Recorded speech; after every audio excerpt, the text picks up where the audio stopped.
Einen wunderschönen guten Abend und herzlich willkommen bei Future Skills, Fähigkeiten für die Arbeitswelt von morgen. Ich bin Alexander Stein und zu meiner Rechten mein geschätzter Co-Host und Vereins-Co-Mitglied Per Johomsen. Hallo Per. Hinter der Technik haben wir heute Tim Schneider und als Gast haben wir jemand ganz Besonderes dabei, und zwar Silke Noll. Ursprünglich aus Deutschland, mittlerweile vor über 10 Jahren nach Neuseeland ausgewandert und dort eine der Pionierinnen, muss man ja schon sagen, für den agilen Bereich und generell auch für neue Arbeitsformen. Dort sehr aktiv, unter anderem mit einer eigenen Limited VIP Society, also eine Kanban User Group, in Kooperation auch zwischen Neuseeland und Australien, dort auch einiges und vor allem auch seit mehreren Jahren spezialisiert, ja, kann man ruhig so sagen, auf den Bereich der inter- und intrakulturellen Kommunikation und Zusammenarbeit. Und darüber werden wir heute reden. Hallo Silke. Hallo.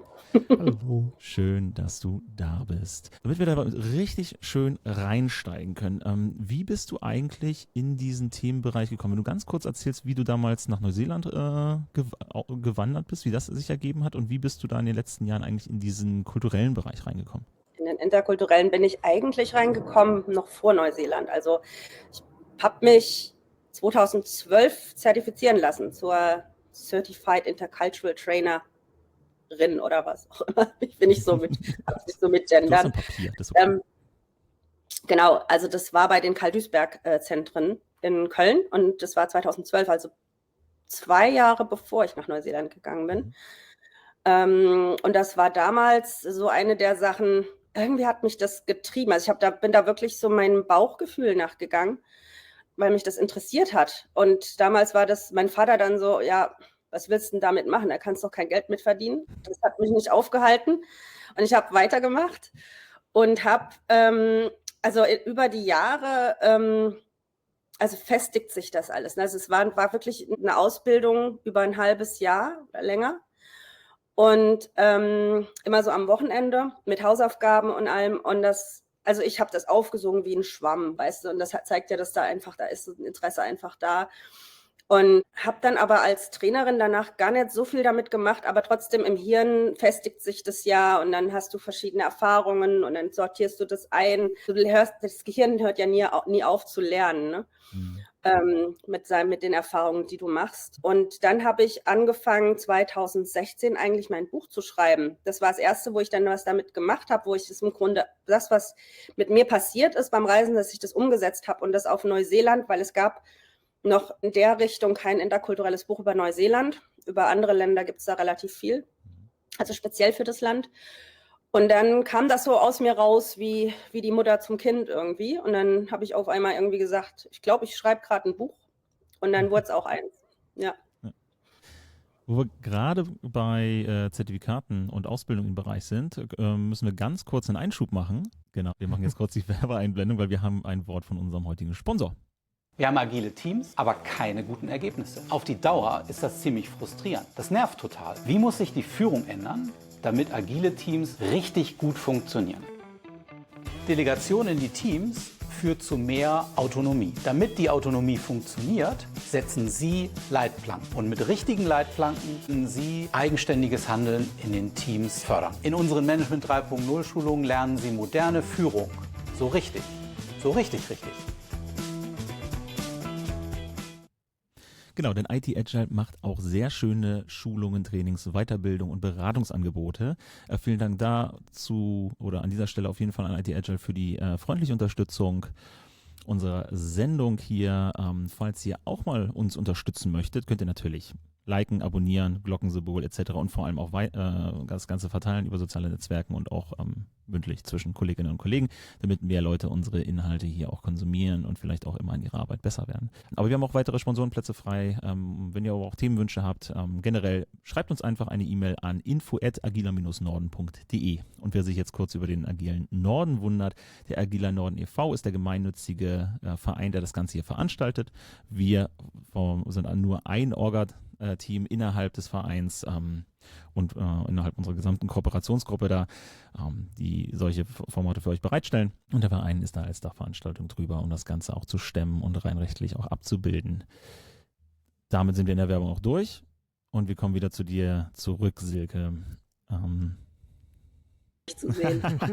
Das auf jeden Fall. Obwohl wir hier mit dem Mythos aufräumen müssen, dass agiler Norden, damit ist nicht die Region gemeint, sonst müssten wir eigentlich nach Dänemark und Skandinavien auswandern, sondern nur die Himmelsrichtung, also die Orientierung hin zu modernen Arbeitsmethoden und da halt das ganze breite Feld. Und bei modernen Arbeitsmethoden sind wir ja genau richtig. Ne? Future Skills sind ja Techniken, Methoden, Werkzeuge, die heute schon eine gewisse Relevanz haben, aber die vor allem für die Zukunft der Arbeit und für unsere Arbeit zukünftig immer relevanter und entscheidender werden und wir uns deshalb auch damit auseinandersetzen sollten. Wobei geht es denn eigentlich bei deinem Thema, bei der interkulturellen Kommunikation und generell, wir haben ja den Titel auch heute gewählt, mit Kulturkonflikten. Was verbinden wir? Fangen wir einmal an. Was ist denn das Interkulturelle? Worum geht es da eigentlich? Speziell auf Trainings jetzt bezogen? Oder generell auf die Zusammenarbeit. Also es kann ja sowohl als bei Trainings sein, was so an den Trainingsinhalten vermittelt wird und wie man sich da weiterbilden kann, aber auch generell, warum ist das ein Thema, das für uns relevant ist? Ich sehe auch, dass es in den letzten Jahren mehr und mehr relevanter wird, weshalb ich da auch jetzt wieder mehr mache, ja, und auch in Verbindung mit eben mit Kanban auch oder generell Ways of Working. Also generell in den letzten Jahren haben wir ja, also ist ja viel, viel mehr remote, also vor allem seit der Pandemie. Ja. Und bitte? Aus gegebenen Anlass, genau. Also genau. Und wir kaufen uns immer mehr Leute von anderen Kulturkreisen ein. Und ich kriege ganz oft gesagt, und vor uns sogar auch in Neuseeland, wo mir Leute sagen, ich habe irgendwelche Sachen, die manchmal unterschwellig irgendwie abgehen. Ich habe keine Ahnung, was da los ist. Auf jeden Fall mehr, als wir noch so unter uns waren. Und Neuseeland ist ja an sich schon ein Land, wo eigentlich alle Kulturen miteinander leben. Ne? Also und sogar hier, deswegen sage ich sogar hier, merken die Leute, dass sich da was verändert. Und das sind eben solche, wenn du sie Kulturkonflikte nennen willst, das ist sehr subtil und so, ich sage immer gern unter der Oberfläche und nicht wirklich greifbar. Aber wenn du halt so ein bestimmtes Verständnis dafür hast, also als Trainerin oder wenn du mal in so einem Kurs warst, und das festigt sich auch über die Jahre mehr und mehr, dann merkst du, weil du verschiedene Muster eben auch kennst von verschiedenen Kulturkreisen, wann es eventuell und wahrscheinlich was mit einem Kulturkonflikt zu tun hat. Und das muss jetzt aber auch nicht nur in Bezug auf Länder sein, Kulturkreise, sondern das kann zum Beispiel auch sein, wenn du jetzt einen Merger hast von zwei Unternehmen und die Kulturkreise von den zwei Unternehmen da aufeinanderstoßen. Also es ist Kultur im weitesten Sinne. Ja. Oder ein Beispiel jetzt hier, wir nehmen es ja in unserem Hamburger Studio auf. Ne? Wir haben ja ein großes Familienunternehmen mit den 4 roten Buchstaben, mit Otto zum Beispiel. Und die haben sich ja dazu entschieden, also an den Konzernstandort direkt angrenzende Grundstücke mit Konzerntöchtern zu besetzen. Und alleine da bekommt man es dann auf dem Pausenhof, ne? Wenn dann halt alle zum Getränke Hoffmann rübergehen zum Feierabend, merkt man, dass Bonprix, Hermes, Otto selbst und was ja, Hanseatic Bank war da auch auf der Ecke eine lange Zeit, dass die untereinander natürlich eine ganz andere Kultur, also Subkulturen im Unternehmen. Ne? Per, dein Hauptarbeitgeber ist ja auch ein bisschen größer. Ja. Da merkt man es ja wahrscheinlich dann auch, oder? Ja, klar, auf jeden Fall. Also erstmal hast du, und ich glaube, das gilt für viele Unternehmen, hast du auch unterschiedliche Kulturen, wenn du so zentrale Organisationseinheiten hast, ne, in der Unternehmenszentrale und dann irgendwie in der Fläche, bei uns in Deutschland, aber sonst vielleicht irgendwie überall in allen möglichen Ländern. Und da hast du auch schon 2 unterschiedliche, also die ticken auch schon ganz unterschiedlich. Ne? Ich weiß nicht, ob du auch so weit gehen würdest, zu sagen, ja, es gibt auch in den Organisationseinheiten unterschiedliche Kulturen und vielleicht gibt es auch in wollte ich gerade sagen, IT auf jeden Kultur Fall. Irgendwie, ja. Ja, absolut. Nee, auf jeden Fall. Und da zum Beispiel, wenn du die Abteilungen innerhalb von Unternehmen anguckst, ja, das kann auch schon auf gewisse Berufskulturen zurückgehen, ja. Jemand, der von der Pike auf ein Marketing-Spezialist ist, hat eine ganz andere Kultur als ein IT-Mensch, ja, oder als jemand, der im Personal arbeitet oder im Procurement oder Finanzen oder jeder hat da jetzt wahrscheinlich die Stereotypen im Kopf, ne? Wenn ich sage, hier, da haben wir Programmierer und da haben wir Vertriebler und dann haben wir Leute aus Marketeers und wir haben hier noch jemand aus der Buchhaltung sitzen, ne? Und da hat jeder schon bestimmte Kleidungsstile, bestimmte Körperhaltung, bestimmtes Umfeld, dann auch ein Biotop, in dem sich dann diese Kulturen auch wiederfinden, ja. Ne? Also und Das heißt, ich habe jetzt verstanden, Kulturkonflikte bezieht sich nicht nur auf tatsächlich Nationen untereinander oder vielleicht sogar kontinentübergreifend, was vor allem durch Corona, durch Kriegszustände, also Zuwanderung ja auch, ne, Migration, Immigration, ein stärkeres Thema wird, Globalisierung, die vorangetrieben wird, aber halt auch innerhalb der Nation, ne? Also wir haben hier ja, ne, immer noch tendenziell so ein Ost-West-Konflikt, Nord-Süd, ne, immer wieder, oder die größeren München, Standorte. Hamburg. Ja, genau, ne, München, Hamburg, Berlin, Köln und so weiter. Eine andere Prägung, auch durch die Durchmischung im Raum mit angrenzenden Staaten. Ja, ich würde jetzt kein Wort für Brötchen hier in den Raum werfen, ne? Aber alleine das kann ja schon Diskussionen ausführen. Oder ja, vor allem, wenn es Mettbrötchen sind, ne? Alle, die wissen, sondern innerhalb des Unternehmens. Ne? Das heißt, unter Standorten, unter Konzerneinheiten, aber auch unter Abteilungen. Wenn das Unternehmen groß genug ist, um Subkulturen zu bilden, und das geht relativ schnell, sobald wir im Großgruppenbereich 12 Leute überschreiten, ne, bilden sich so kleinere In-Groups und so weiter. Und dann sind wir in dem Bereich, wo wir tendenziell Konflikte zwischen Kulturen haben. Und damit müssen wir umgehen. Und das Thema wird immer relevanter, weil wir auch diversifizierter arbeiten, weil wir mehr mischen. Ne? Und da sind wir noch nicht mal bei dem Thema divers. Das Geschlechterthema, Demografie generell, ne? Das wollen wir vielleicht erstmal hier noch ein bisschen ausklammern, weil dann haben wir noch ein ganz anderes Fass und dann kommen wir auch mit der Stunde gar nicht hin, glaube ich. Ja, Männer- und Frauenkultur ist tatsächlich. Auch das, genau. Ja, Altersgruppen, ne? Bestimmte, ne? Prägungen, Ja, Generationen, technologischer genau. Wandel. Ja. Dorf, Stadt haben wir ja auch, ne? Was das dann angeht. Was mich vor allem interessiert, ja, oder? Deswegen, viele von uns Interkulturalisten haben nochmal so ein bisschen Spezialgebiete, die jetzt nicht unbedingt was mit Ländern zu tun haben. Also zum Beispiel sind viele von uns wirklich auch in der Organisationsentwicklung zum Beispiel. Und ich habe auch, damals hat jemand mit mir den Trainer gemacht, die hat sich irgendwann auch wirklich auf so Geschlechter spezialisiert sogar. Mhm. Mhm. Mhm. Und wie erlebst du das? Ich meine, in deiner Rolle, wenn ich mal postuliere, du machst mal ein Training oder einen Workshop zu dem Thema oder setzt dich mit irgendeiner Zielgruppe zu interkulturellen Themen auseinander. Geht es denen dann so wie mir? Ich habe auch mal ein interkulturelles Training gemacht, 2013 das erste Mal oder 2014. Ansonsten bin ich, glaube ich, noch ein bisschen naiv hier unterwegs und lerne hoffentlich schön was von dir gleich. Oder schon jetzt. Ich bin da reingegangen und habe gesagt, cool, jetzt lerne ich mal, wie die Inder oder die Asiatinnen so ticken in meinem Die neuen Team. Investoren, ne? Dass man mit denen umgehen kann. Ja, war in dem Moment nicht mein Kontext, sondern ich hatte ein Team mit Leuten aus sehr vielen Kulturen, also war Teil des Teams. Und dann kam genau in den ersten 5 Minuten des interkulturellen Themas du denkst hier viel zu einfach, das ist ja viel differenzierter und viel komplexer und die Kultur einer Person setzt sich auf so viele Facetten zusammen, dass du sowieso nicht alles über einen Kamm scheren konntest. Das habe ich irgendwie total begriffen, das ist ja auch irgendwie schlüssig, aber es war so schade, dass es so wenig einfach war. Ja, was ich auch immer gern sage, ist, also du hast es ja jetzt so eine Erwartungshaltung, ich lerne jetzt die anderen Kulturen kennen und ich meine, das findet zwar zu einem gewissen Ausmaß statt, aber was so ein Training, deswegen heißt es ja auch Cultural Awareness Training, was es tatsächlich wirklich macht, ist, dass du die eigene Kultur erstmal kennenlernst. Also ich hatte ja kein Training selbst als Teilnehmer, sondern bin gleich als Trainerin in den Kurs eingestiegen damals.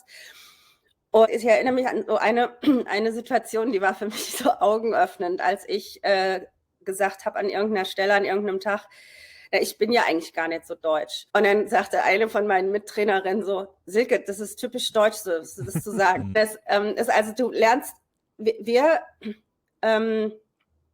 meisten Kulturen, wir kennen eigentlich unsere eigene Kultur nicht so. Und das ist aber die Brille, durch die wir gucken oder die Linse, durch die wir gucken und die Welt sehen. Und du kannst andere Kulturen nur verstehen, im Grunde, wenn du dich selbst kulturell auch besser verstehst. Da habe ich jetzt 2 Sachen rausgehört, die ich auch in meiner persönlichen Erfahrung auch schon erfahren habe, also bestätigen kann. Und das ist einmal, weil du sagst Cultural Awareness, also es geht im Zentrum nicht darum, andere Kulturen kennenzulernen, sondern sich selber darauf zu trainieren, da achtsamer zu sein, ne, und darauf einzugehen, weil eine Person aus einer anderen Kultur ist nicht grundsätzlich diese Kultur, also nicht stereotypisch.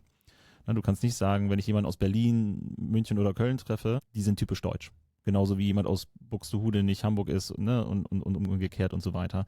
Und Und auf der anderen Seite aber diese Unterschiede, wenn wir denken, naja, weil wir alle halbwegs irgendwie gemeinsame Sprache haben, ne, über Deutschland hinweg und dann Österreich, Schweiz und so weiter, wären wir kulturell gleich. Das ist überhaupt nicht der Fall. Und dann möchte ich gleich mit dir nochmal über ein paar spezifische Sachen zwischen Deutschland, Österreich und Schweiz aussprechen dann gerne. Und wenn ich jemanden aus Paris kennenlerne, ist das nicht unbedingt das passende Beispiel, um mal die französische Kultur kennenzulernen. Ne? Also ich habe immer noch mit Individuen zu tun, aber und da ist eine kulturelle Prägung dahinter. Das sind halt ganz wichtige Punkte. Und das Zweite ist ja, was du jetzt auch zum Schluss gesagt hast, dass mich selber klar wäre, dass ich kulturelle Unterschiede mitbringe. Selbst wenn ich natürlich mir gegenüber selber die Reflexion sehr, sehr schwer fällt, herauszufinden, wie deutsch bin ich.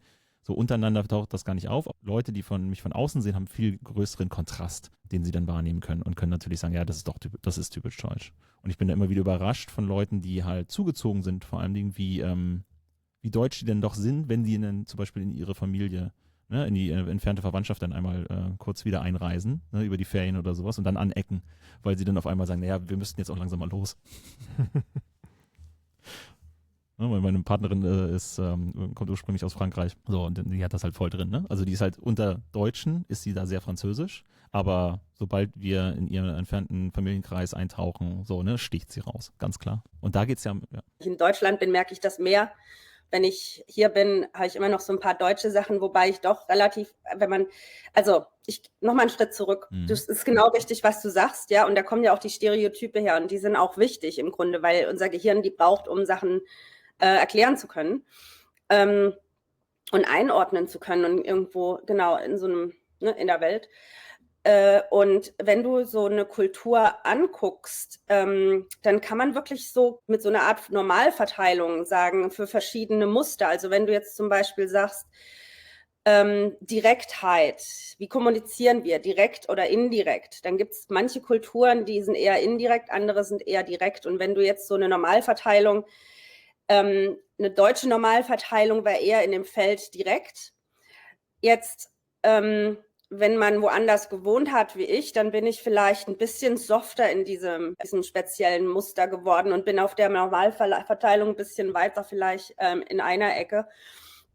Oder was ich merke, wo ich nicht mehr so typisch deutsch bin, wenn man das sagen kann, ist, in Deutschland hat man ein sehr hohes Sicherheitsbedürfnis und davon habe ich zum Beispiel unheimlich wenig noch.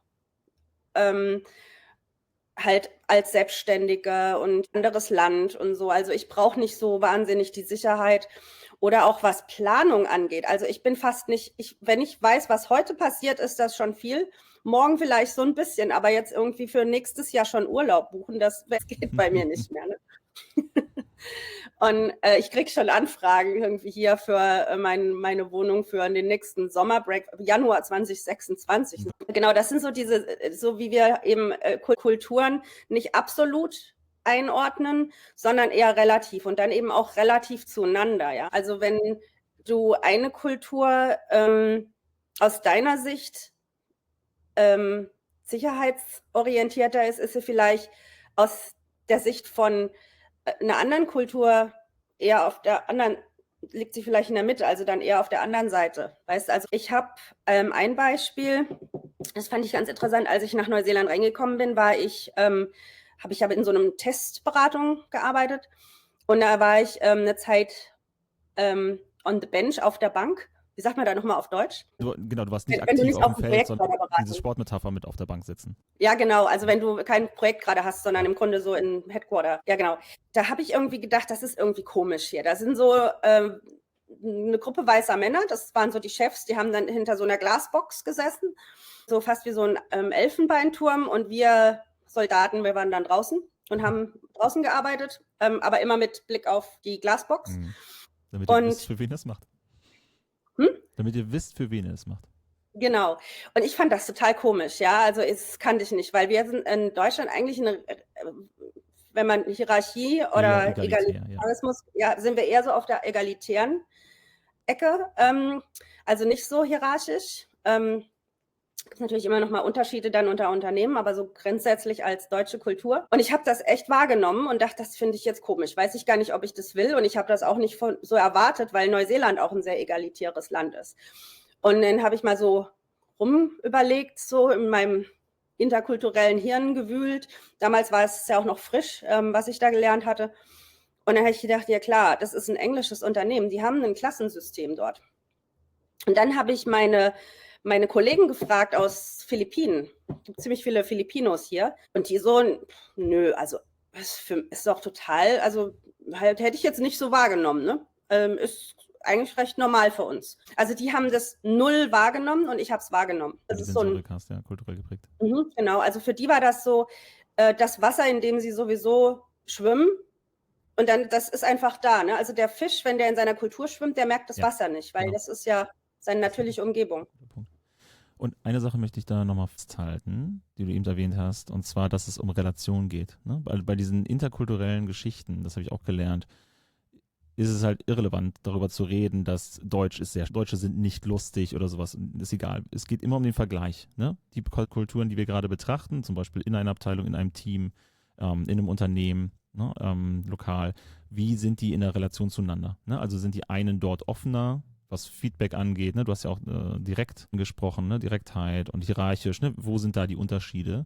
Und das ist eigentlich zweitrangig, ob jemand jetzt im Extrempunkt der Skala ist, sondern es geht nur darum, wo weichen wir voneinander ab und dann im Zweifelsfall wie stark, ne? Dass wir diese Relationspunkte halt klar haben, um auch zu wissen, wo sind Fettnäpfchen zum Beispiel. Ne? Also was sollte ich auf jeden Fall vermeiden, ne? Wo sind wir sehr eng zusammen und wo können wir im Zweifelsfall auch mal ein bisschen rüberbügeln, also kulturell gesehen, weil es halt gar nicht so eine große Kluft gibt, das heißt auch wenig Risiko für Missverständnisse.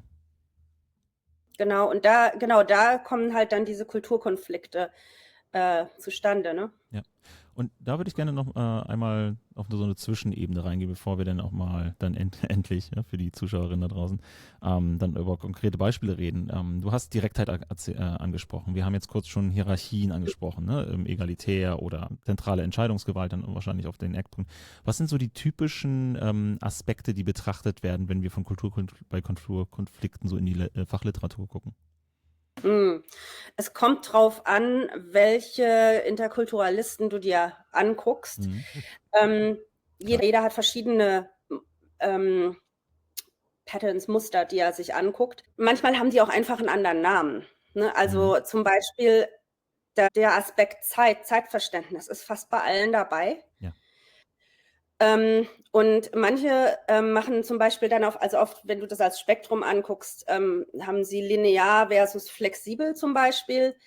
Dann gibt es Interkulturalisten, die reden von multiaktiv, reaktiv, linear aktiv. Dann gibt es monochron versus polychron. Also manchmal ist die Sprache einfach eine andere, aber was sich dahinter versteckt, ist ein ähnliches Konzept. Also das ist eigentlich das gleiche Muster, nur mit anderen, genau. Zyklisch gibt es auch noch. Was ist monochrom und polychrom? Monochron wäre eher so parallel zyklisch und polychron eher so linear. Also wenn du jetzt wenn ich es vereinfacht darstelle und auf eine Sprache runterbreche, wären wir Deutschen und wahrscheinlich gibt es da nicht so viele Ausnahmen, außer du bist wirklich als Third Culture Kid aufgewachsen mit 2 Eltern aus extremen Kulturkreisen. Die haben dann vielleicht mal wirklich so 2 in sich. Aber Deutsch wäre so wirklich lineares Zeitverständnis, ne? So Pünktlichkeit. Wir planen, wir sind organisiert. Genau. Es passieren auch Ereignisse nacheinander, fester Reihenfolge. Ne? Wir putzen uns erst die Zähne, dann gucken wir Sandmann, dann geht's ins Bett. Genau. Und gestern liegt hinter mir und morgen liegt vor mir und solche Sachen. Ja. Genau. Und wenn man dann, ich sage immer gern parallel guckt und da ist für mich immer so, das typische Bild, das bei mir im Kopf kommt, ist der Italiener, der Auto fährt, der irgendwie nebenbei noch ein Buch liest, dabei noch telefoniert und vielleicht das Lenkrad mit dem Fuß lenkt. Also das ist jetzt übertrieben. Aber wenn du mir einen Italiener guckst und was der alles gleichzeitig machen kann, das ist unglaublich, ja. Und das ist dort sogar eine Kunst, wird l'arte di arrangiarsi, also die Kunst, sich zu arrangieren mit allem, was im Leben so von sich geht. Das ist dort sogar wirklich ein hoher Wert. Der wird gelebt, ja. Und wenn du dann jetzt mal überlegst, wir versuchen zusammen Projekte abzuliefern in der Berufswelt, ja.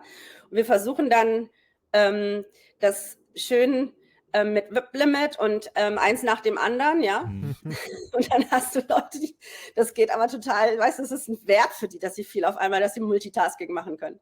Ja. Genau, und das wäre jetzt auch wirklich, also wenn du generell Südeuropa wäre das zum Beispiel eher so ein paralleles Zeitverständnis. Und da ist es zum Beispiel auch, und da kann zum Beispiel Kulturkonflikt auch kommen, dass man jemand anderem ins Wort fällt, mal gerne. Oh, Also ja. das ist nicht eine Frage-Antwort, ja, sondern ins Wort fallen. Und das soll aber Interesse zeigen, ja. Und das wird aus deutscher Sicht, würde das komplett als das andere interpretiert werden, nämlich so unhöflich, Ja. Ne? Und das ist ein spannender Punkt, da möchte ich einmal kurz reingrätschen, ne, ins Wort fallen, weil wir Deutschen auch im Verhältnis zu anderen Ländern, wenn wir jetzt mal so das Extrembeispiel aus meiner Erfahrung ist dann China, wir fallen uns relativ schnell ins Wort. Ne? Also es ist völlig normal, dass wir eigentlich nur darauf warten, dass wir unseren Senf auch noch dazugeben können. Wo dann in der chinesischen Kultur, habe ich gelernt, vielerorts darauf auch Leute auch erzogen werden, ne? Langsam zu sein und auf eine Pause zu warten, um dann entsprechend auch mit reinzugehen. Ne, wo wir uns ja schon fast überschlagen und dann haben wir die Amerikaner, die da teilweise dann noch kürzer angebunden sind und so weiter. Ne? Also dass das auch und dann haben wir halt auch diese sprachliche Komponente zur Zeit. Direktheit hattest du ja schon angesprochen, was ja auch durchaus unterteilbar ist in, wie gebe ich neutral Informationen, also Feedback zum Beispiel, ne, ist das okay? Und wie gehe ich aber auch mit potenziellen Konflikten um? Also spreche ich Kritik aus, gezielt Änderungswünsche und so weiter. Das wird ja häufig auch unterschieden in den Kulturen oder anders gehandhabt. Ne? Auch schon in meinem Umfeld für lustige Irritation gesorgt hat, dass Leute aus bestimmten Kulturkreisen dann sehr, sehr offen waren, was so den Austausch angeht, also generell Feedback zu, aber sich sehr, sehr konkret zurückgehalten haben, wenn es darum ging, andere auf Fehler hinzuweisen. Und dann waren alle irritiert, warum die quasi ins offene Messer haben laufen lassen, ne, in der Wahrnehmung dann der anderen Kollegen und Kolleginnen. Du hast gerade ein sehr schönes Beispiel gezeigt mit dem ins Wort fallen, wenn du sagst, ne, also aus chinesischer Sicht fallen wir vielleicht anderen ins Wort und aus unserer Sicht fallen die Südeuropäer mehr ins Wort und wir sind eher strukturierter wie wir kommunizieren, ne? Wo du aus verschiedenen Sichten das wahrgenommen wirst. Genau.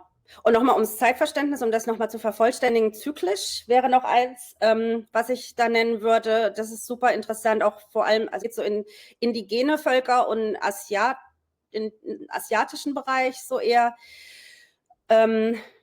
Auch, ich habe gerade noch nachgeguckt, überlegt, aber nee, lassen wir dabei, das ist einfacher. Dort ist es dann eher so, dass wirklich Sachen auch nochmal wieder vorkommen können, also wie zum Beispiel halt wieder Auferstehung, ja, Reinkarnation, wie sagt man da auf Deutsch? Reinkarnation. Ja, Wiederauferstehung, Reinkarnation. Genau, also jetzt nicht Jesus, aber so, ne? Ja, genau. Und so denken die halt auch. Also wenn die an ein Projekt rangehen und dann gibt es verschiedene Tasks, die gemacht werden wollen und dann, das braucht Zeit auch und das hat zum Teil auch, die Entscheidungsfindung ist eine ganz andere, hat zum Teil mit Generationen noch zu tun, und damit das auch für die zukünftigen Generationen nachhaltig ist, was man da entscheidet. Und es ist ein längerer Prozess und dann entscheidet man sich irgendwann, wenn man weiß und wenn man da in sich gegangen ist, was man dann jetzt als nächstes macht. So. Ja. Also ganz, ganz einfach dargestellt. Ja. Und das erinnert mich auch an meinen größten Fettnäpfchenpool im interkulturellen Zusammenhang, also meiner Erfahrung. Und das ist nämlich eine Nation, die in meinem unternehmerischen Umfeld relativ aktiv ist oder immer stärker auch, und das ist Indien, die aber vor allem in meiner Arbeit kulturell immer einiges mitbringen, auf das ich sehr stark achten muss, vor allem auch im Zeitverständnis. Wenn wir jetzt konkrete Beispiel, agile Projekte, wo ich den Deutschen dann immer erklären muss und wo sie auch Zeit brauchen, wir dürfen jetzt auch Sachen ändern. Wir haben neue Informationen, die da darauf reingehen und das auch so als heiligen, so als grales Geschenk von oben sehen. So, ja, wir dürfen jetzt was verändern. Und aber dann die indischen Kollegen, habe ich immer wieder gemerkt, die holt das nicht ab. So, die wissen überhaupt dann häufig nicht, warum wir diese Diskussion führen und warum die Mitteleuropäer dann so heiß dabei sind, weil für den im Zeitverständnis dieses Absolute einfach nicht da ist. Also das ist ganz normal, dass ich dynamisch darauf reagiere. Ne? Komme ich heute nicht, komme ich morgen, ist so eine Interpretation. Aber die sind halt dann wesentlich flexibler. Wir haben halt Projekte geplant, aber wenn was passiert, dann reagieren wir darauf.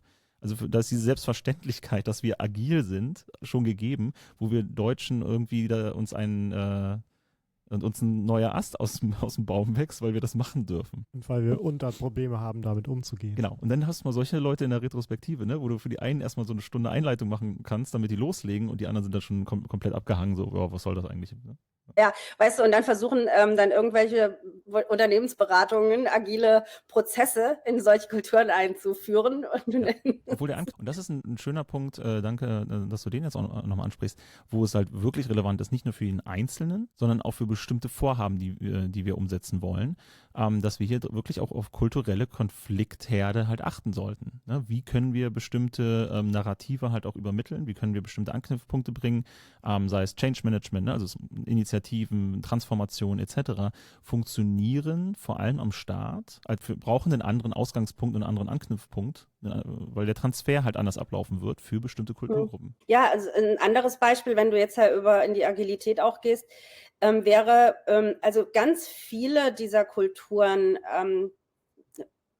sind eben, wir sagen, kollektivistisch. Also die denken in Gruppen. Also bei denen ist das Teamdenken sowieso da. Denken in Gruppen und nicht so als Individuen, wie das wäre unser Kulturkreis. Ja? Individuen denken noch, also ich würde mal sagen, so Nordeuropa, USA, Kanada sind so. Und das Witzige ist, 2/3 der Weltbevölkerung denken eher kollektivistisch. Und jetzt überleg mal, wo die Agilität herkommt, die ganzen Prozessframeworks. Genau. Sehr westlich geprägt. Ja. Ja, und das ist ja auch der Punkt, ne? Also wenn wir uns angucken, also welche Nationalitäten sind denn bei den 17 Autoren des Agile Manifests, welche Demografie hatten die? Ne? Und dann sieht man auch ganz schnell, in den Wertepaarungen ja auch, ne? Nehmen wir das Beispiel Agiles Manifest, gegen welche Geisteshaltung, welches Format und Denken die sich abgegrenzt haben. Und warum das für viele, auch in Deutschland, auch in deutschen Unternehmen, halt so schwer ist zu greifen, weil wir arbeiten doch schon immer so, das ist doch gesunder Menschenverstand. Ja, wir müssen halt das einfach in den Kontext unserer Kultur halt packen, ne? Was das bedeutet und wo auch bei uns die Influss hin wird. Weil das Schöne ist, vielen, denen ich begegnet bin, vor allem im Trainingsumfeld, wenn die das denn sehen und dann so abtun, ah ja, das machen wir doch schon. Nee, macht ihr eben nicht, weil ihr gar nicht versteht, warum eure Policies im Unternehmen, wo die eigentlich herkommen, weil die nämlich nicht aus eurem Kulturkreis kommen, sondern beeinflusst wurden durch Silicon Valley Literatur und irgendjemand, der mal von Jack Welch eine Rede gehört hat, ne? Und wo sich dann einfach Leute aus anderen Kulturen reingemischt haben in Strukturen, die bei uns jetzt aber etabliert sind und da dann auch Konflikte hervorrufen, weil wir in vielen Unternehmen gar nicht verstanden haben, wo unsere Regeln herkommen, unsere Spielregeln. Und vor allem, dass sie nicht aus unserem Kulturkreis stammen. Und dann wundern wir uns, warum die Leute da anecken und gleichzeitig kann es keiner abschaffen, weil wir gar nicht wissen, wie die zustande gekommen sind. Deswegen bin ich so ein großer Fan von Kontext und im Kontext arbeiten. Und zwar, da kommen halt meine beiden Spezialisierungen dann auch raus. Ne? Dieses Interkulturelle, weil es ist nie so absolut, wie es ist immer Kontext. Und dann eben kann man es für mich eben auch Kontext, ne? Weil eine Kanban-Anwendung ist ja nie dieselbe. Und deswegen bin ich ein großer Fan von den beiden, weiß nicht, wie man das nennt, also diese beiden Richtungen, ja. Und um dann noch herauszufinden, Kontext ist ja auch wiederum Aspekt, ne? Also vor allem Kontext in der Sprache. Es gibt bestimmte Kulturräume, wo sehr viel Information reingepackt wird in das, was gesagt wird. Und bei anderen schwingt oder das Grundverständnis da, dass sehr viel zwischen den Zeilen verstanden wird.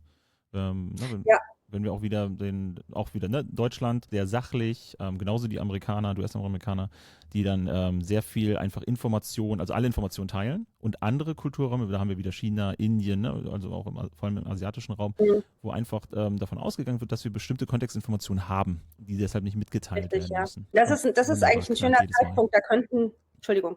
Ja, gerne. Genau, es gibt so schöne Fluffwörter, die man auch gern so in der agilen Welt immer wieder mal rausnimmt, wie Psychological Safety oder wir müssen zuhören, ja, oder Leadership und dass das in verschiedenen Kulturen ganz anders nochmal zu sehen ist halt nochmal ein anderer interessanter Aspekt. Also wenn wir jetzt zum Beispiel zuhören, jetzt gerade in deinem Beispiel, ja, wenn du in unserer Sprache ist es eigentlich relativ einfach zuzuhören, weil was wir sagen, ist halt das, was wir meinen. Aber dann gibt es andere Kulturkreise, wo sehr viel über Mimik, über Gestik geht, dann die Situation an sich hat auch einen Einfluss auf das, was gesagt wird, wer ist im Raum. Und da ist Zuhören aus unserer Sicht schwieriger, weil wir gar nicht drauf geschult sind oder nicht konditioniert sind, das alles zu hören oder zu sehen. Und deswegen, ja, also zuhören ist leichter gesagt als getan im interkulturellen Kontext. Ja, Und ein ganz wichtiger Aspekt dahin, ne? Auch kulturell halt wieder Awareness zu haben, also ne, aufmerksam zu sein, lieber mal zuzuhören. Also das ist auf jeden Fall eine Sache, die man mitnehmen muss für die Arbeitswelt von morgen. Zuzuhören bei den anderen, ne? Nicht davon ausgehen, dass sie alle den gleichen Kulturraum, den gleichen Kontext haben, also selbst wenn wir aus der gleichen Ecke kommen. Mhm. Apropos, Ja. Apropos gleiche Ecke, ich würde gerne nochmal darauf zu sprechen kommen, du als Deutsche dann in Neuseeland, so jetzt mit Rückwärtsbetrachtung, was ist denn, wo sind denn da zwischen den beiden Parteien vor allem die Unterschiede? Was ist denn typisch deutsch aus neuseeländischer Sicht? Was sind denn dann da die Konstellationen, die... Es sind wirklich die typischen Sachen, die wahrscheinlich für viele, weil wir sind tatsächlich, in den meisten Mustern sind wir ganz an einer Ecke der Scale. Mhm. Direkt, sicherheitsorientiert. Wir sind aber auch sehr zuverlässig. Mhm. Dafür sind wir bekannt. Wir sind super im Plan, strukturiert. Wenn wir jetzt zum Beispiel, wenn ich Pünktlichkeit mal raussuche, da würde ich sogar sagen, sind wir gar nicht so weit weg. Ich finde die Neuseeländer sehr pünktlich. Allerdings hat die Zeit ist ein bisschen flexibler. Es ist nicht so ganz in Stein gemeißelt. Und ich glaube, Neuseeland ist eine ganz interessante Kultur, weil die ist ja aus 2 Kulturkreisen entstanden, aus den ersten englischen Siedlern und den indigenen Maori. Mhm. Und daraus hat sich so ein Misch aus den beiden. Die sind eigentlich, wenn du diese Muster dir anguckst, oder Patterns nenne ich sie auf Englisch gerne, auf 2 eher entgegengesetzten Ecken der Skala, und die sind zu einer Kultur geworden, und das ist super spannend. Und deswegen ist zum Beispiel hier sehr viel flexibler, wenn im Privatbereich irgendwas passiert, wenn mit der Familie irgendwas ist, dann kann eben auch so ein fester Termin einfach mal nicht stattfinden. Es ist aber auch sehr viel einfacher, wenn du wirklich mal nicht kannst.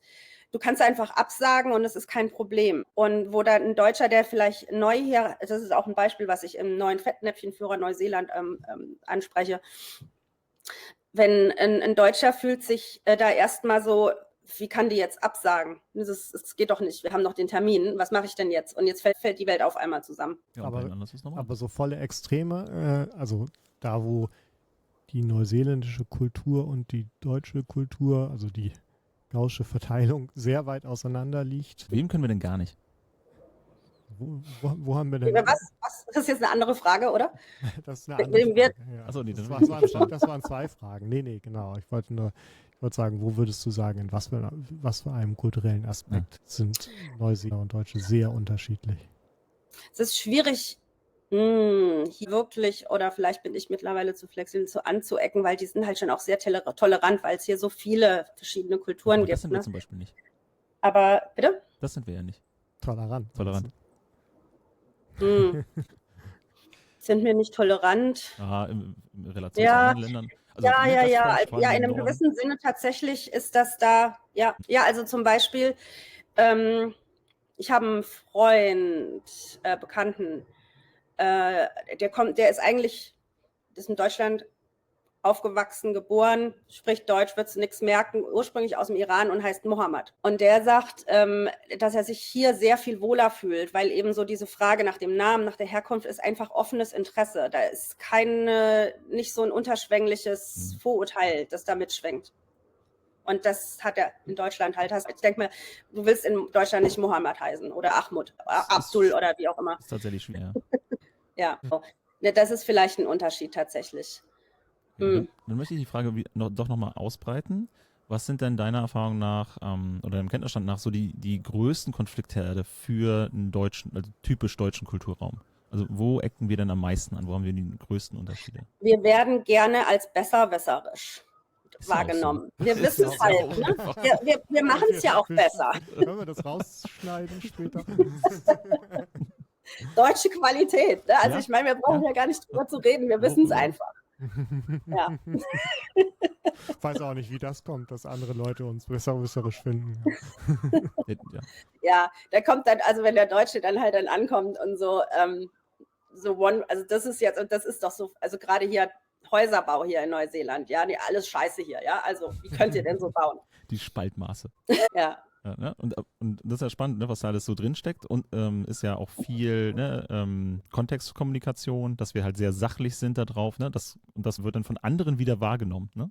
Also das ist, finde ich, bei diesen Kulturkonflikten halt so auch so, ja Das genau, tut das kann, anderen ja weh. genau. So, und das sind halt, die Nachricht entsteht ja beim Empfänger, ne? Und das ist ja wirklich, ne? Es ist nicht mal kulturell irgendwie böse gedacht, also dass wir jetzt besserwisserisch wären, sondern wir sprechen halt sehr direkt, sehr sachlich Dinge an, die wir dann wahrnehmen. So, und das trifft bei anderen Kulturen halt einfach auf andere Empfangskanäle. So, ne? Sowas Genau. würde dort Und nur in wir, einem anderen Kontext passieren, der dann schon als Angriff wahrgenommen werden kann. absolut. Und wir selbst, wir nehmen ja das nicht so persönlich. Ne? Also wenn wir, ich hatte noch auch einmal, da war ich relativ neu hier, war ich auf einem Projekt bei einer Bank, Westpac. Und da stand wir hatten einen holländischen Vendor, mit dem habe ich zusammengearbeitet. Ich war da war Scrum Master Deutsch, Vendor. Und dann habe ich mich in einem Punkt mit den Holländern einfach unterhalten, aus meiner Sicht. Vor uns saß eine Business Analystin, die war Kiwi und die ist immer kleiner geworden. Weil die das als sehr, sehr direkt und wir haben uns da also aus ihrer Sicht einen Schlagabtausch, dabei haben wir uns eigentlich ganz normal unterhalten. Das erinnert mich an ein Beispiel auch, wo wir damals in einer Firma, die hat dann ein amerikanisches Studio beziehungsweise einen Außenposten aufgemacht und dann ging es halt auch in die ersten Kooperationsgespräche dort vor Ort so, ne? Und die ersten Dienstleistungsverhandlungen und ich habe das damals als Alignment abgespeichert für mich, so dieses US-amerikanische in der Hierarchie. Ne? Also wenn mein Vorgesetzter was sagt, dann mache ich das auch. Also man hat auf Augenhöhe geredet. So, und aber über Nacht hat der auf deren Seite der Vorgesetzte dann halt irgendwas anderes entschieden. Also hatten unsere Ansprechpartner nächsten Morgen auch genau dessen Meinung, egal was die in der Vergangenheit gesagt haben. Und die waren völlig irritiert, dass wir neben unseren Vorgesetzten sitzen konnten. Und wenn unser Vorgesetzter halt irgendwie was Halbgares gesagt hat, dann haben wir mit den Augen gerollt. Im Gespräch offen mit Geschäftspartnern. Völlig in Ordnung. Respektlos, ja. Ja, genau, das geht nicht. Und wir fanden es aber so respektlos an uns gegenüber, weil halt ein ganz anderes Werteverhältnis dann da ist. Und da sind wir wieder bei egalitär, ne? Und halt hier Hierarchie empfinden. Und da sind wir auch wieder bei dem, was du am Anfang gesagt hast, ne? Kenne deine eigene Kultur erstmal. Da haben wir ja einen blinden Fleck, weil wir dann auch viel besser eventuell einordnen, was wir senden. Ja, genau. Also in dem Zusammenhang, mir sind jetzt zwei Sachen nochmal. Eins noch weiter hinten eingefallen, dann ich mache jetzt erstmal hier weiter. Psychological Safety hatte ich mal angesprochen, ja. Also es ist ja total normal bei uns, dass so jetzt nehmen wir an, der Manager sendet ein neues Teammitglied, ich sende mal einfach einen Invite, damit wir uns mal kennenlernen. Ganz locker, formell, ne? Ich bin ja der Nette und keine Hierarchie hier, also auf Augenhöhe. Und dann kann das schon sein, wenn das jemand aus einer hierarchischeren Kultur ist, dass der erstmal Panik bekommt, ja, und so erstmal Psychological Unsafety eigentlich hier, weil er es nicht gewohnt ist. Er denkt, er hat irgendwas schief gemacht, ja, und wird jetzt hier zur Rechenschaft gezogen oder so. Da macht es Sinn, wenn man so ein bisschen Kontext gibt bei so einer Einladung und vielleicht auch erklärt, wie das so in der Kultur bei uns so ist. Ne? Oder auch wenn dann dieser Manager sagt, hey, ne, hier, nenn mich einfach Alex, alles gut. Dann ist das erstmal, vor allem wenn das auch noch mehr Generation ist und nicht nur wirklich auch nochmal die Hierarchie im Unternehmen oder beides, geht erstmal nicht aus deren Kulturenkreis. Und dann kann es auch schon sein, dass dann so ein Hybrid rauskommt. Und dann so Mr. Alex wäre dann so ein Mittelding. Das ist auch ein wunderbares Beispiel nochmal, wir haben es am Anfang ja erwähnt, dass wir auch in der Nation, in unterschiedlichen Demografien, Standorten, aber auch Berufsfeldern Kulturkonflikte haben können. Ne? Und Duzkultur ist da ein Riesenpunkt, wo wir in unserem Bereich, vor allem durch IT geprägt, moderne Arbeit und so weiter, da geht es eigentlich nicht mehr mit Sie, es geht nur mit Du. Wenn einer ein Sie aufdrückt, ist das schon eine Distanz. Und ich habe aber auch mit Kunden zu tun, wo das genau andersrum ist, die mir sagen, so von wegen, auf keinen Fall ein Du, ne, weil das würde die Distanz aufbauen, weil das ist ein komisches Verhältnis, da sind wir noch gar nicht. Da auch eine ganz andere Prägung mit drin haben. Ich beobachte auch, dass das verändert sich auch gerade so ein bisschen über die Generationen. Ja. Und dann ist es auch unterschiedlich in verschiedenen Berufsfeldern. Ich fand dein Beispiel total spannend, weil das auch nochmal für mich zumindest aufgezeigt hat, auch Klar, kulturell oder kulturelles, interkulturelles ist halt ein Aspekt, das muss ja aber nicht so sein. Ne? Also dieses Beispiel, der Chef meint's lieb und lädt einen neuen Angestellten im Team einfach mal zum Kaffee ein oder sowas. Ne? Klar, da kann durch eine kulturelle Prägung was ausgelöst werden. Der Mismatch sorgt dann dafür für eine Reaktion, die gar nicht gewollt ist und gar nicht eine Fehlinterpretation. Das kann ja aber auch einfach nur eine individuelles Erleben aus der Historie gewesen sein. Ne? Der Chef davor war halt scheiße. Und wenn der einen eingeladen hat, dann gab es immer nur Ärger oder Genau, sowas. da hörst du nur, wenn es rausgeht, ne? Ja, genau. An Ja, also, ne, aber es hilft dir halt irgendwie, so, ich glaube, das Wissen kulturelle Unterschiede und hilft dir beim Reflektieren und beim Verstehen. Ne? Also dann hast du da eine zusätzliche Dimension. Warum haben wir hier vielleicht einen Konflikt? Ne? Wir haben ja, wenn wir bei dem Titel Kulturkonflikte bleiben, ne? Konflikte sind ja erstmal da und nicht alle haben als Ursache Kultur, aber es ist ja hilfreich, da irgendwie als Interpretationswerkzeug da Wissen zu haben. Ja, und wir sind wieder bei der Awareness, wir müssen nicht alle Konflikte auflösen. Ne? Nee, und deswegen macht es auch keinen Sinn, eine Kultur absolut verstehen zu wollen. Nein. Ja, klar. Weil es ja auch ständig im Wandel ist. Ne? Vor allem, wenn wir jetzt mal die demografischen Beispiele nehmen von Jugendsprache, dann ist ja, also ständig Sprache ist ja ständig im Wandel, dann vor allem in diesen jungen, hippen, durch Technologie auch geprägten Zeitalter. Und dann hast du ja auch noch die ganzen Filterebenen, bis das dann über die Tagesschau dann auch bei den Älteren und bei den anderen Leuten, die damit nichts zu tun haben, dann angekommen ist und dann das Abbild von Jugendsprache, die eigentlich gar nichts mehr mit dem gesprochenen Wort zu tun hat, was dann ja auch noch lokal sehr stark durchgefärbt ist. Und so geht es ja mit allen kulturellen Prägungen auch. Wir hatten ja, wie gesagt, ja auch schon erwähnt, Ost-West-Konflikt in Deutschland, ne? Oder Nord-Süd-Gefälle. Und dann gibt es andere Länder, die sind größer als Deutschland, da gibt es diese Trennung lokal, jedenfalls nach außen hin gar nicht. Da sind halt alle irgendwie gleich oder auch nicht oder wir sind alle durchgemischt, ne? Das ist ja, weil wir durch Kolonialzeit ja nichts anderes gewohnt sind oder sowas. Apropos Kolonialzeit wollte ich schon sagen. Aber ja, deutschsprachiger Raum, den würde ich gerne mal kurz weil da merke ich auch immer wieder, da sind die Kolonialzeit. Der Bogen war jetzt irgendwie nicht ganz es gab historisch mal Zeiten, wo wir zusammengehört haben und dann hat man sich zerstritten und so weiter und so fort.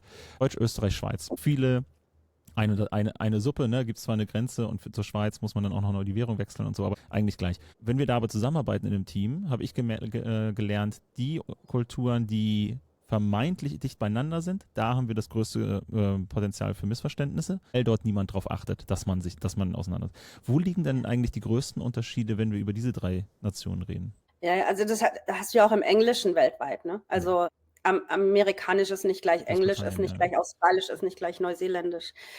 Genau, also jetzt in größere Unterschiede Deutschland, Schweiz, Österreich. Also ich würde mal sagen, jetzt ohne dass ich jemandem auf den Fuß trete. Mach ruhig, das ist okay. Sollen die doch kommen? Ist ja nicht deiner. Bis die zu dir rübergekommen sind. Oder so. Ich würde so Österreich und Schweiz eher als gemütlicher, glaube ich, beschreiben. Und die würden uns wahrscheinlich als eher ein bisschen noch so gestresster sehen, ne, um uns jetzt mal auf den Fuß zu treten. Mhm. Genau.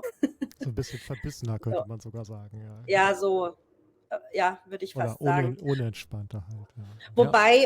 Wobei, also das kommt dann auch wieder drauf an, was für ein Muster du anguckst. Wenn du halt jetzt zum Beispiel Zeitverständnis hier nimmst, ja, dann also zum Beispiel für die Italiener sind es nicht die deutschen Züge, die pünktlich sind, was sie ja sowieso nicht sind aus unserer Sicht, sondern die sagen die Schweizer Züge. Ja, und das also finde pünktlich wie ein Schweizer super Zug spannend, dass du das reinmachst. Genau, weil in Deutschland sind zwar die Züge pünktlich geplant, aber es kommt alles zu spät.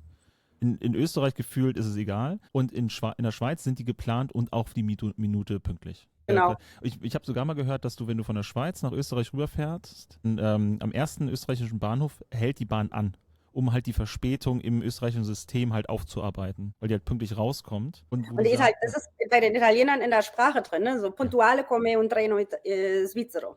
Sorry, jetzt bin ich dir ins Wort gefallen. Da bist du noch deutsch, das ist ja völlig in Ordnung. Wo wir Österreich, was ich auch kennengelernt habe, was ich ganz interessant fand und bisher überhaupt nicht auf dem Schirm hatte, stimmte, also Wertverständnis. Vor allem sie ist für mich gefühlt im Österreichischen noch wesentlich stärker geprägt als im Deutschen, ne? Also da ein Werteverständnis. Aber vor allem ist es ja eine Beleidigung, wenn du einen höheren Abschluss hast und den nicht mitteilst im Österreichischen. Also wenn ich in meine E-Mail, in meine Geschäfts-E-Mail kein Magister oder ein Diplom oder einen Doktor mit reinpacke. In Deutschland juckt das niemanden mehr.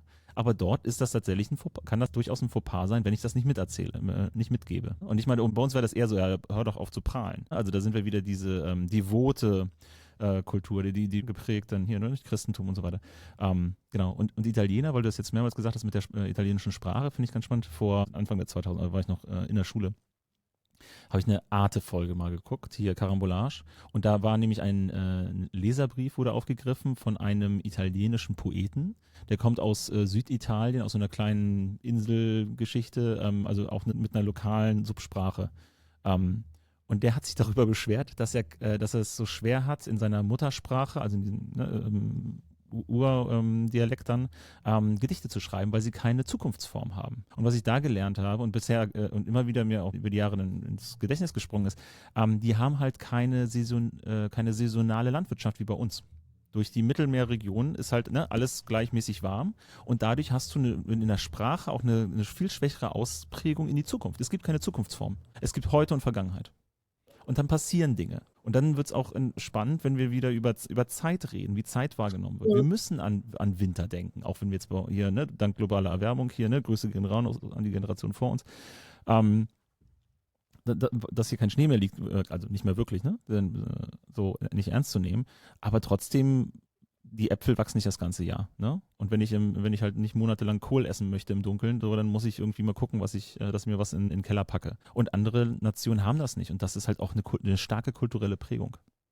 Ja, also viele Kulturen leben echt so in der Zeit auch, ne? Viel mehr im Moment als wir. Ja, also es gibt in der Maori-Sprache auch ein ganz interessantes Wort, über das ich mal gestolpert bin, Mua. Und das heißt gleichzeitig wörtlich vor, und es heißt gestern. Genau, okay. Also dann kannst du sehen, und bei denen ist das eher so, wenn ich jetzt denke, mein Morgen ist vor mir, ja, und mein Gestern ist hinter mir, und so ist das in so einer Kultur, ist gestern eigentlich eher vorne und morgen ist hinten, so bildlich gesehen, was eigentlich sogar Sinn macht, weil du weißt ja, du kannst sehen, was gestern war. Du weißt, hast es ja schon durchgemacht. Wohingegen, was morgen ist, weiß ich ja nicht. Ich hab hinten keine Augen. Also so erkläre ich mir das immer. Das liegt hinter mir, also weiß ich noch nicht, was kommen wird. Genau, ja. Also das ist interessant. Ich habe aber auch schon Knoten im Kopf. Gut, Knoten im Kopf. Wir müssen langsam aber sicher auf die auch hier Zeitaspekt mit einfließen lassen und langsam zum Abschluss kommen. Wir können noch 3 Stunden über das Thema haben. Wir haben ja jetzt, wie gesagt, auch ja demografische und Geschlechtergeschichten, nur angeschnitten, Geschlechtergeschichten wollten wir einfach nur aus Konfliktgründen einfach mal beiseite lassen. Ne? Gar nicht reingehen, aber auch das wäre ja noch ein Punkt. Historische Sachen, ne?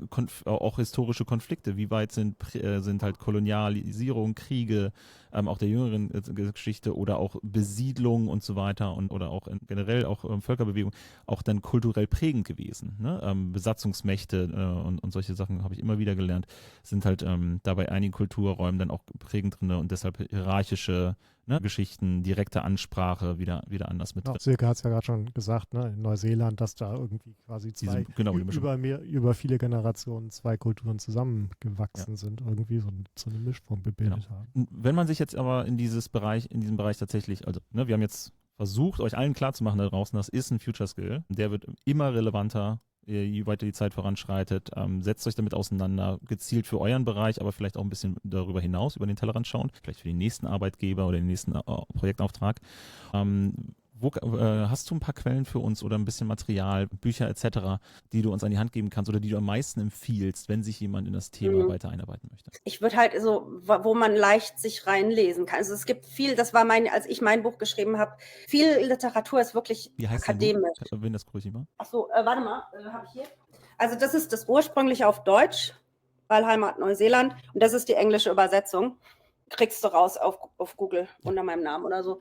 Und also es ist viel akademisch. Und ich wollte meins zum Beispiel so schreiben, dass es wirklich leicht verständlich ist und du es auch vom Kamin oder am Strand lesen kannst und dass es eben so auch an Leute rankommt, die es eigentlich brauchen und die sich jetzt so ein Research Paper jetzt nicht durchlesen oder so.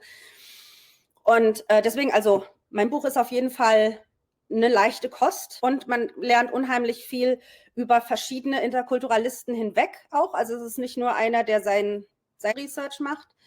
Und ich habe auch versucht, eben verschiedene Länder und Kulturen mit einzubauen. Und dann der Klassiker, und der ist eben auch sehr gut geschrieben, sehr gut lesbar, ist The Culture Map von Erin Meyer. Genau. Die macht auch noch unheimlich viel heutzutage. Da gibt es auch im Netz ziemlich viele gute Sachen. Die hat zum Beispiel einen richtig guten Artikel, der gefällt mir, geschrieben, wie hilfst du im Unternehmen, kulturelle Werte für sich zu finden und wie müssen die formuliert werden. Super spannend. Und das hier ist quasi vor 2 Wochen rausgekommen. Und von Lautmann, sie hat eine andere Herangehensweise. Die hat nämlich 49 Interkulturalisten aus der ganzen Welt gefragt. Also sie ist nicht in Research in die Bevölkerung, sondern sie hat gesagt, ich frage mal die Leute, mit denen ich mich auf Augenhöhe über dieses Thema unterhalte und die eben auch diese Beispiele haben. Und die hat uns gefragt, wo würdet ihr die Kulturen auf den Skalen in ihrem TCAP-Modell einordnen? Also bei ihr sind die Muster, es ist Trust, Communication, A steht für Authority, also das ist das Hierarchische, und dann Process hat sie neu eingeführt und erzählt mir doch mal eine Geschichte dazu. Und da ist mein Name also auch drin mit einer Geschichte zu Deutsch-Neuseeland. Und es ist ein super Buch, liest sich total einfach. Ich habe das in 2 Tagen auch durchgelesen. Und das ist jetzt wirklich ganz neu auch. Also so neuere Entwicklungen sind da auch drin, weil so manche Research ist auch schon ein bisschen älter. Kannst du den Titel noch einmal kurz nennen? Ja. Global Cultural Interplay. Super. Genau, für alle, die den Podcast hören und nicht und unsere hübschen Gesichter sich dabei. Genau, und dem, was ich schreibe gerade ein neues Buch, hatte ich eigentlich nicht vor, aber jetzt habe ich doch zugesagt, den neuen Fettnäpfchenführer Neuseeland. Das wird auch eher auch so für den Touristen, der nach Neuseeland reist. Ich darf aber in die Tiefe gehen. Das durfte ich vor ein paar Jahren noch nicht. Und da habe ich gesagt, mache ich nicht. Weil es ist unmöglich auf oberflächlicher Ebene für mich noch zu reden, weil mein Kopf, der taucht ständig irgendwie. Und jetzt darf ich und ich glaube, das wird hoffentlich gut. Genau. Genau. Und hast du da das Ziel, dass es auch in normaler Sprache auch, in Geschichtenerzählung auch, weißt du? Also so, dass es eben auch nahbar ist. Auch wenn wir nicht gerade nach Neuseeland wollen, können wir was rausziehen aus dem Buch. Also ich möchte gerne nach Neuseeland, aber weiß nicht, wann das passiert. Ja, ich habe in den neuen, also die haben das Konzept ziemlich umgebaut, weil das, glaube ich, auch ein bisschen auf die Füße gefallen ist. Ich habe in den neuen Fettnäpfchenführer Japan, der ist schon draußen, den habe ich reinlesen dürfen und der ist, glaube ich, auch ganz gut. So. Also wenn man jetzt nicht... Ja. Genau. Und genau diese üblichen Fettnäpfchen und Kritikherde und so weiter auf dem Schirm zu haben, das ist ja besonders interessant. Also warum nicht damit vorangehen, anstatt die anderen Bücher, die du auch gezeigt hast, die ja häufig erstmal ihre Konzepte halt mitbringen, ne, um Kulturen zu verstehen.